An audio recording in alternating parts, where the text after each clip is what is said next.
Kalau kena start dari zero semula macam mana? Modal dah tak ada. Sekarang saya tengah jatuh. Apa pendapat tuan? Tuan Rashidi kena tahu perniagaan ni ada jatuh dan ada bangun. Orang berniaga semua akan hadapi. Jangan risau. Ada bisnes sampai satu tahap dia tak ada ruang untuk growth dah. Contoh, 10 tahun dulu semua orang jual pomade. Selepas beberapa tahun semua orang nak buat pomade.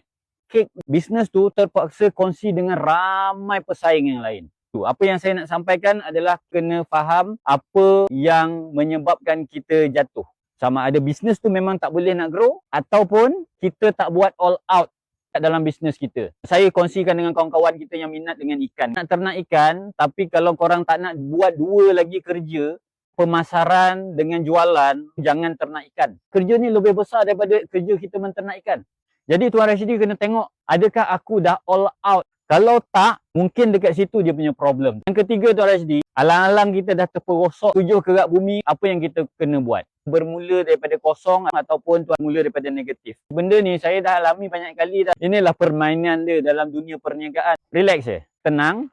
Tuan Rashidi perlu buat mana yang boleh let go dulu. Dapatkan semula jualan, tutup bisnes. Modal tak ada. Macam mana? Start bisnes tanpa ada modal. Tuan Rashidi, jangan buat bisnes fizikal yang memerlukan kita punya investment pada infrastruktur. Contoh, Tuan Rashidi dah terperosok. Aku rasa aku nak ternak ikan lah. Tak payah. Saya tak tahu bidang apa. Apa kaedah untuk kita bangkit semula? Jumpa tuan punya networking kat dalam environment bisnes yang tuan buat. Tengok apa boleh jual.